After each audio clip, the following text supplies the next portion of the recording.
Hello YouTube, my name is rhianaB and it is finally that time. We are here February 25th, which means it is officially Shadowhunters Day. The premiere is tonight. I actually just got done watching it and I'm so excited to talk about it. So there is a lot to cover. They did do quite a bit. I have my notes right here, so let's delve right on into it. So we start off with Jace, Izzy, and Alec on a mission together. Looks like they're hunting down some sort of Seelie warrior who's escaped from the guard, and I'm actually going to react to the clip that was released not that long ago about this opening scene. So let's go ahead, put my headphones on, and let's react to the video. What is he doing? Okay.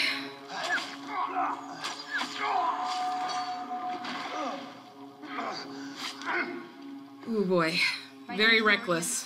You are under arrest. You could have gotten yourself killed. Hey, he is my responsibility. This is all my responsibility. What were you thinking? If it wasn't for me, Clary would still be alive. Oh, Jace.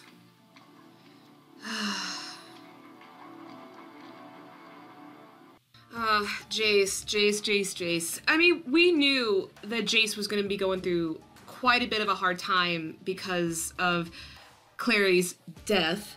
You know, he's probably the one who's taken it the hardest. And, you know, you could say that Simon's going through it, Luke's going through it, everyone, even Magnus, because we saw before this shot, or even after, no, sorry, this was after that everyone was mourning her death in a certain way. I mean, you saw Simon, who locked himself up in his apartment. You saw Magnus with Alec by his side, and he was doing this sort of little ceremony for her, which we saw previews of. And then you see, obviously, Jace going into Clary's room and looking through her drawings and remembering all the memories that they had together. And everyone is just experiencing her so-called death in a very, very different way. But speaking of Clary, we finally get to see her, and it turns out she and Jonathan, who is now alive, they have been transported to Siberia thanks to Lilith, because Lilith apparently sent the whole, like, apartment thing that they were in, sent that all the way over to Siberia. So that explains why there was a big chunk of that apartment building missing. So, obviously Clary is not happy that she's there. She's not happy that Jonathan's back and is very standoffish, where Jonathan is very, what's the word? It's like that weird thing when someone's trying to be nice to you, but you sense like that sinister side in their voice or in their mannerisms. And good on Luke Baines, because he portrayed it beautifully, but he just seems like, it's really hard to explain. I feel he's trying to do the right thing, what he thinks is the good thing, but to everyone else, it could appear as being the complete opposite of his intentions. And, I mean, Luke Baines, who's the actor who plays Jonathan, did such a good job with that. All throughout the episode, he was fantastic. And there was a little mention of the rune that Lilith marked on Clary, because now Jonathan has the same exact mark on him. Now, we don't know what that means, but we will get to that later because we do eventually find out what that means. We also have a little bit of a moment where Clary basically tries to run away from the apartment and try to get away from Jonathan, but being that they're in the middle of Siberia and it's snowing, it's just big mountainous fields of snow, more than likely she's not going to make it. So we move on now to one of my favorite characters on this entire show, and one who throughout this episode attacked me so much, gave me so much great stuff. My heart was going like that. So let us move on to our other clip that I'm going to be reacting to, and that is the scene with Magnus and Alec before Madsy shows up for them to babysit. Oh, look at Magnus. I don't know, people do this every day. It's taking me an eternity. I just love Alec, like, hovering over his I shoulder. don't know why you think you need it. You're beautiful the way you are. Thank you, but They're so how cute. about beauty? Tiger has stripes. I have eyeliner. I'm shocked he didn't say that about his nail polish. Ah, I am. I almost forgot. Sweet pea. Thank you so much for letting her stay with you, especially considering all you're going through. Oh, don't be silly. It is my unbridled pleasure. Hey. Hey, Alec's here. Hi, Katerina. We have as a house guest while Katerina's off to a nursing convention. You haven't seen anything till you've seen 1,000 drunk RNs bitching about doctors. All right, when I get home from work today, we're gonna play Sharks and Minnows. Yeah? All right, come on. Oh, he's gonna be such a good dad. Oh my god. The both of them are gonna be such good dads. And hopefully maybe we'll get a sneak peek of that. I'm praying that we get a tiniest little bit of them possibly adopting some kids, because they do have kids in the book. They have adopted children in the books. Would love to see that happen sometime in these 12 episodes, but we'll wait and see on that. But oh my god, they're so when am I ever not triggered by Malec? Like, Malec is my everything, my life. Oh my god, just so amazing. And they're so sweet together. And freaking Alec, when I first saw this, because this is the sneak peek that they released not that long ago, when I first saw that sneak peek of, Magnus trying to put on his eyeliner, and Alec freaking saying, you're beautiful the way you are, and the kiss on the cheek, it's too much freaking cuteness. I can't deal with it. Okay, before I delve into that, let's move on with this. So obviously Simon, as mentioned earlier, is going through a lot and blames himself quite a bit for what happened to Clary. Maya's back and goes to comfort Simon. However, I don't know how much of a support she can be because she wasn't there when Simon was going through all these problems. And that's something that Simon himself brings up. He brings up, you weren't here when I lost my family. You weren't here when I lost my best friend. You weren't here to see all this destruction happen. And he is right. And it just takes its toll on Simon. And though Maya's trying, I don't know how much she can really do for him. Now, quick back at the Institute, we have a little moment between Izzy and Alec, and the first hint that something could be going on with the Clave and with the guard, which held all the prisoners. And there is a hint of torture happening to downworlders who have been captured in the guard. So we'll get into more detail about that later, but then we move on to Jace, who, again, going through a lot of hard times with the loss of Clary. And one of the best things about this whole episode is the way that it was edited together, because I loved those moments, because it happened, I'll get to where it happened again in the future, but now in this part we see the flashbacks of him and Clary together, both good and bad, and then it also cuts to a lot of the memories that Jace has while he was possessed by the owl. And that how that was all shot and edited together was so brilliantly done, so kudos to the behind the scenes department for that, because that looked so good on TV to watch. And now Jace is just really, frustrated and wrestling with all these emotions. He flips the furniture around, he punches a mirror and hurts his hand, he even takes a surf blade. I don't know what he was going to do with that surf blade, but ooh boy, it got really close if Izzy hadn't shown up and basically talked him down and said that she was there for him. Also, one of the best lines in this episode to me was when Izzy said, "I've never loved anyone the way that you love Clary." And obviously all the fans are going to be freaking out because we're going to have Sizzy this season. We already know that, so it's going to happen. So it's interesting that they put that there as a sense, kind of like as a foreshadow, which I loved. Then we're back to Magnus's apartment, and oh my god, this clip nearly killed me. So first off, we have Alec reading a bedtime story to Maddie, so cute, with Magnus leaning on the door frame, watching his boyfriend with this cute little girl reading a bedtime story. Oh my god, everything's so cute. Maddie, we find out, doesn't know about Magnus's loss of power, and then we had a little thing with Magnus feeling powerless and not used to the idea of not, having his magic around. We have almost kisses, a little possible foreshadowing of sex. We have Baz Luhrmann references and Magnus kind of teasing Alec about him not knowing anything about movies. And then out of nowhere we get Iris. Okay, we knew that Iris was going to be back in this season. I didn't expect it to happen in the first episode back. So she's trying to get Maddie back now that she's escaped from the guard, since last season we saw her escape from the guard because she was there with Clary, and tried to take Maddie away, and sadly Magnus couldn't do anything. You see him do the thing with his hand and just nothing happens. So it ends up being Alec who almost shoots an arrow at her until she finally leaves. And then we're left with, now Iris is back in the picture. Now we got to protect Madsy. Then we move on to a little discussion between Izzy and Maya, and basically Izzy's saying the same thing to Maya, that, you know, you don't know what Simon is really going through because you weren't here, and then, you know, Maya trying to defend herself, being like, I had to take time away from myself, I was going through a lot, I just needed to be alone, and again, it just brings me to how much of a support is Maya going to be to Simon at this point. So I feel like this is also a slight foreshadowing of Sizzy moments, because Izzy is going to be the one mostly helping Simon and getting closer to him. She was there for him when he was going through all this. So this is all kind of like building up to what hopefully we'll see a lot of Sizzy action toward the end of this season. So we have a little moment in the Institute between Jace, Alec, Izzy, and Magnus. And I just love seeing protective, strong leader Alec. He is so worried about Magnus that he doesn't want him involved, but Magnus ends up talking himself into coming along and helping them trying to track down Iris.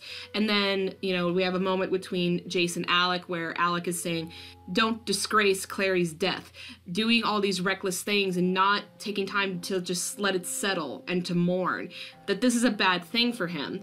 And it's just so sweet to see him being so protective of all the people around him. Again, it just shows how big Alec's heart is. And it's just, oh, it's just so, I never get tired of seeing it. I never get tired of seeing it. Speaking of Magnus and Alec, the two of them plus Izzy, they end up going to some sort of like Chinatown sort of a place in New York, and they go to a tea shop that's like a front for like a warlock shop. And we see a really fun little scene with Magnus playing around with some sort of a blade, not a surf blade, but like a blade of some sort that Izzy created. And oh my god, it was just so funny and cute to see Magnus kind of being like a little kid playing with like a fake sword. But I gotta admit, when Iris randomly just shows up and just starts blasting magic everywhere, Magnus actually held his own for quite a bit of time, was able to use the blade to block off her magic attacks. Obviously, it wouldn't last too long because she does have magic on her side, and she ends up taking Magnus away through a portal, just leaving Izzy and Alec to just stand there. And obviously you're like, what the hell? Why is Iris kidnapping Magnus? And also, I'm sorry, but if any character in the show messes with my ship, I am not going to be pleased, and you will hear from me and a million other people who feel the exact same way I do. So please don't do that again. We're back at Siberia with Clary and Jonathan, who Jonathan ends up finding Clary, who basically just passed out from the cold and the exhaustion of trying to get away from Jonathan. So he takes her back to the apartment and basically goes into the conversation about his life and how hard it's been for him and how he's trying to better himself, and he wants to be better and be good like Clary is. She sees the bad. She sees that he is someone to fear, whereas Jonathan is trying to make good. And it just makes me question his true motives. Like, what does Jonathan really want? Does he just want Clary, or does he want to do other things like destroy things? He does have demon blood, so is that gonna like cause him to want to wreak havoc on the world? You know, it's like there's just so many puzzle pieces that you're trying to fit in together and create what Jonathan's motive is. So I mean, I'm intrigued to see what this is gonna bring in the future, but for now it's like there's a lot to go on here. So now we're going to move on to the last clip I'll react to for this review, and that is the clip between Jace and Luke, and let's go ahead and watch that. This one's a little bit longer too, so.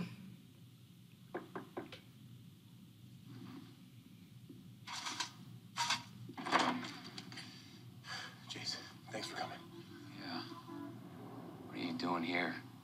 I had to take some time away from the pack. How are you? Now did something happen in the pack, or is it just him focusing on Clary? That's my question. How's Ollie? Ollie doesn't remember a thing. Prater was good about getting her and Samantha relocated. New identities. They're safe now, just like everyone else. That's good. Yeah, they definitely went through hell. I'm still getting situated. Yeah. Because honestly, if anyone can relate to Luke right now, it is Jace. So. Luke. That is a lot of stuff on the wall. About Clary. sorry. I'm gonna get it back, Jace. I'm onto something. So what is this?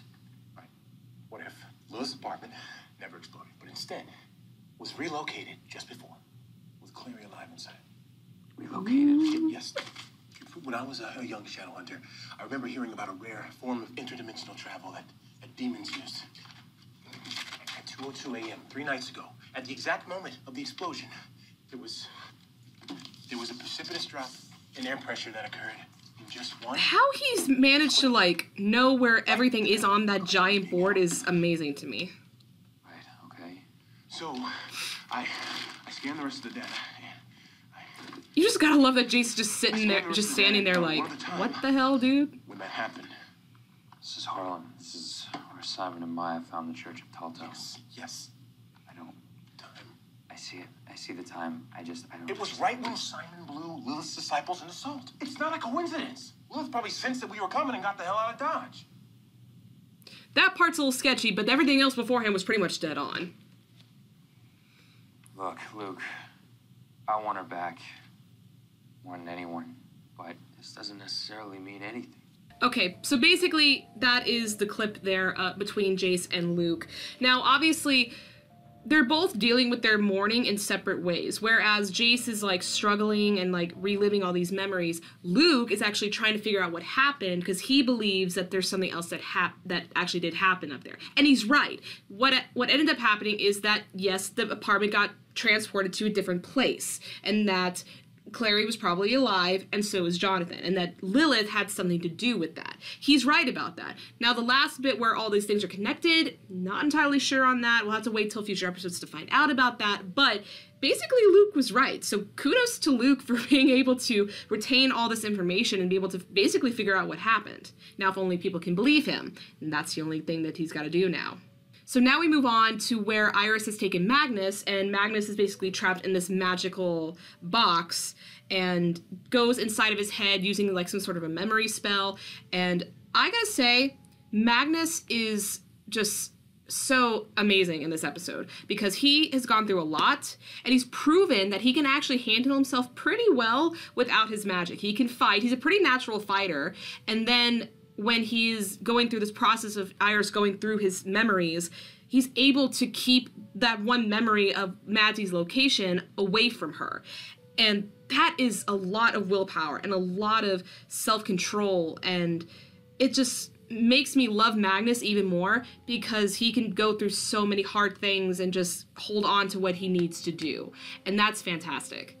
And then back to what I was talking about earlier about Jace's flashbacks, we also see Magnus's flashbacks throughout his entire past. You see stuff with, you know, obviously with his mother's suicide and some glimpses when he was a child. You see one bit where he's got blood on his hands when he's a young child and there's like dead bodies around him.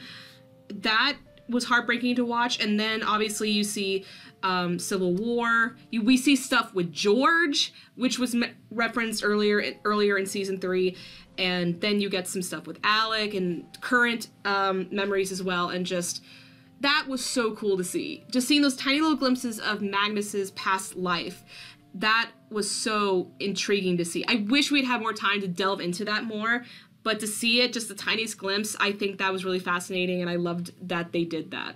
Now back to Simon, we have Simon going to Detroit to actually meet up with Raphael, and Raphael is obviously, once he's told about what's happened with Heidi and Simon, he's obviously very, very sorry about his involvement with everything and that he wants to make it up to Simon. So when Simon asks him about if there was anyone who knew anything about the Mark of Cain, if he knew anything about it because he did all this research on Daylighters, he said that he didn't have any information, but he knew of a very old vampire that lived in the sewer system in New York, and that he may have some information about the Mark of Cain. And this was briefly mentioned in the Netflix trailer, which I reacted to. And again, a lot of this stuff that I didn't expect to happen in the first episode happened in the first episode. So I love the fact that we're already going to be meeting this brand new vampire who has some very old secrets he has to share. So I'm very excited to see that. And also, Raphael had one of my other favorite lines from this episode, which is, "Aren't all the legends true?" Because when Simon questioned about if this person was real because he's so old and is more of a myth, why not take the line that we had in season 1 and kind of flip it on its head a little bit. So I loved that bit too. Now we move on to the Lightwood badasses. Alec and Izzy come up with this plan to get Magnus back as well as to get Iris to drop her guard. And they basically plot, basically kind of like an exchange of sorts to give Madsy to Iris. And she falls for it hook, line, and sinker. And she falls for a Seelie magic trap. And they were able to detain her, arrest her, and obviously Magnus is back in New York in the Institute with Alec, and that Madsy is still safe. Now, back at the Institute, we have Gia Penhallow, who we briefly saw at the very end of the first half of season 3. She's back and basically talks to Alec and says that Clary's been pardoned of all of her crimes, which will be very interesting when Clary comes back to New York, because she'll definitely have to be back. And then that she's gonna be keeping a close eye on Alec because she realizes that he's done some things that are outside the rules of the Clave. So that is going to be interesting to see that, and if he'll have any repercussion for the things that he's done. And then Izzy again brings up the topic of the torture in the guard. And Gia denies, but right after she says that, we get a clip of I think it was a Seelie warrior. I'm not 100% sure. Someone in the comments may want to let me know about that, but basically a downworlder is taken into this room, strapped to a chair, and that these two people are behind him and are doing these weird experiments with like needles in the arm with some sort of like a liquid of some sort, and it kind of transforms him. Now, the thing is, the downworlder says that this isn't the guard, which makes me think, is this something that the guard or the Clave is aware of? Or is this something that's kind of happening on the side? Because either way, it's very, very bad, and the fact that we don't know if it is related to the Clave or if it isn't, I'm a little concerned on what that's gonna bring, because that is gonna be very interesting when that kind of whole shitstorm basically blows up. And one of my other favorite scenes, of course, has to be a Malec Clip, and you see Alec trying to comfort Magnus and try to tell him that his magic doesn't truly define him, it's who he is as a person, and of course they had, finally, besides just the cheek kiss, we get a full-on kiss, and it was a long kiss. It was a pretty long kiss. I wasn't expecting it to be that long of a kiss. And it got a little hot for me, I'm not gonna lie. But obviously Magnus is still wrestling with feeling like he's been humiliated because he can't defend himself or help others. He doesn't like the idea of people helping him or being dependent on others. And Alec obviously says that, you know, Magnus has been doing this his entire life. So maybe it's time that Magnus kind of starts relying on others instead of just doing everything by himself. And with that being said, Alec offers to train Magnus. So we're finally gonna get the very, very highly anticipated Malec training scene in next episode. I am so excited to see it. It's gonna get hot and steamy. Whew, I need to calm down before I lose my mind again. And then finally, to end the episode, we have Clary, who goes and stabs Jonathan in the neck. So basically stabs him in his trachea, somewhere in this area. And what we find out is that whenever Jonathan gets attacked or hurt, that Clary goes through the same feelings as well. So when she stabs Jonathan in the neck, she starts drawing blood from the mouth, and she gets basically stabbed in the neck as well. I had a feeling that that's what that rune mark was, that it was like a way to connect the two together. But it was still crazy to basically see her die and bleed to death from a trachea stab, and she would have died had Jonathan not had used his Aratsi rune, or his healing rune, to make sure they were both okay. So we now know that Clary and Jonathan are joined. How they're going to get rid of that mark, we still don't know. Everyone's going through their own mourning processes. Luke has actually caught on to what's going on, but who's going to believe him?